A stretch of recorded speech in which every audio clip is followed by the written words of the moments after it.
ថ្ងៃនេះខ្ញុំមកដាក់ចំណៃឲ្យព្រៀបឲ្យខ្ញុំឆ្លៀតបង្ហាញប្រាប់បងប្អូនថា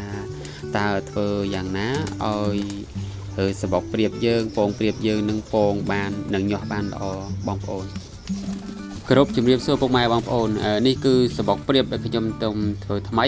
ហើយពងព្រៀបនេះគឺប្រភេទពងព្រៀបជ័រខ្លះហើយនឹងពងព្រៀបពិតប្រកបខ្លះខ្ញុំថតបង្ហាញឲ្យបងប្អូនមើលថាតើយើងធ្វើសបកព្រៀបរបៀបណាដើម្បីឲ្យពងព្រៀបយើងនឹងវា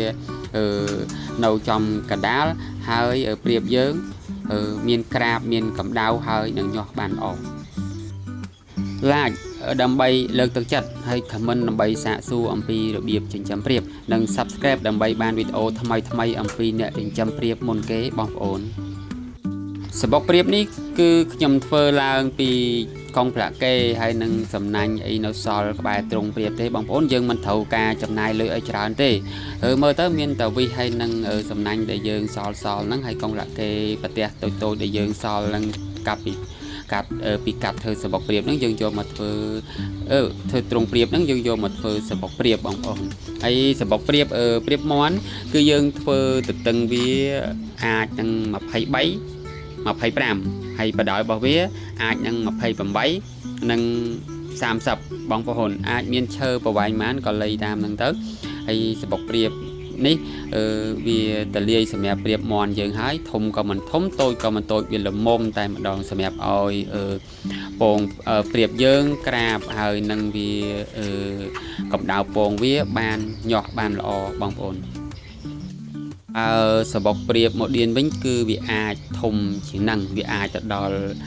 30ទៅទឹង35អីចឹងទៅហើយបដ ாய் របស់វា35អីដែរចឹងទៅបងប្អូនគឺវាធ្វើទំហំធំជាងហ្នឹងដោយសារអីព្រៀបឃីងវាមានទំហំធំជាងហើយវាគីឡូវាធ្ងន់ជាងដែរមៀតវាធំដែរណាបងប្អូនពេលដែលព្រៀបយើងពងបាន2បងប្អូនហើយរបៀបថែរក្សារបស់វានេះគឺយើងមិនត្រូវទៅលេងទៅមើលអីពងព្រៀបយើងទេ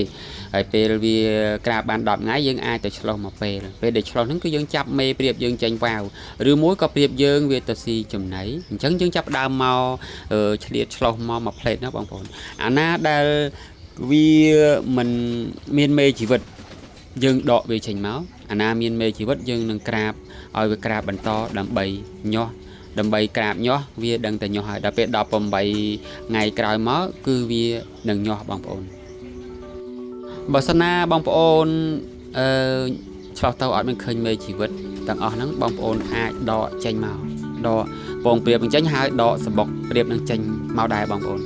បើទ្រង់យើងអីអាចលេងព្រៀបបានក៏យើងអាចលេងចេញមកប្រហែលជា5 6ថ្ងៃអីចឹងទៅ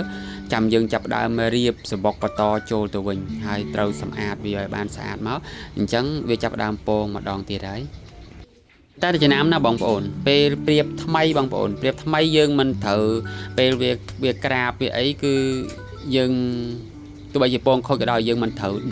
ដកពងព្រៀបនឹងចេញទេព្រោះអីព្រៀបពេលហ្នឹងវាពងតែហាត់រៀនវាក្រាបវិញអញ្ចឹងបើសិនណាបងប្អូនក្រាបដកចេញមកវាឧទាហរណ៍ថាវាអត់មានមេជីវិតបងប្អូនអាចដកចេញមកអញ្ចឹងព្រៀបនឹងវាអាចខូចហើយឬមួយក៏យើងមិនបានមើលវាជន់បែកទៅវាចឹកស៊ីទៅព្រៀបនឹងវាអាចខូចដែរអញ្ចឹងបងប្អូនត្រូវតែមានពងជ័រមកជំនួសអាព្រៀបថ្មីហ្នឹងពេលណាដែលវាពងហើយវាអត់មានមេជីវិតអីយើងដាក់ពងជ័រនឹងឲ្យវាក្រាបដល់18ថ្ងៃទៅបងប្អូនឲ្យវារៀនក្រាបទៅណាហើយចាប់ផ្ដើមដកវាចេញហើយឲ្យវាពងម្ដងទៀតអរគុណបងប្អូនដែលទស្សនាតាំងពីដើមដល់ចប់សូមឲ្យបងប្អូនមានសុខភាពល្អនិងសំណាងល្អគ្រប់ពេល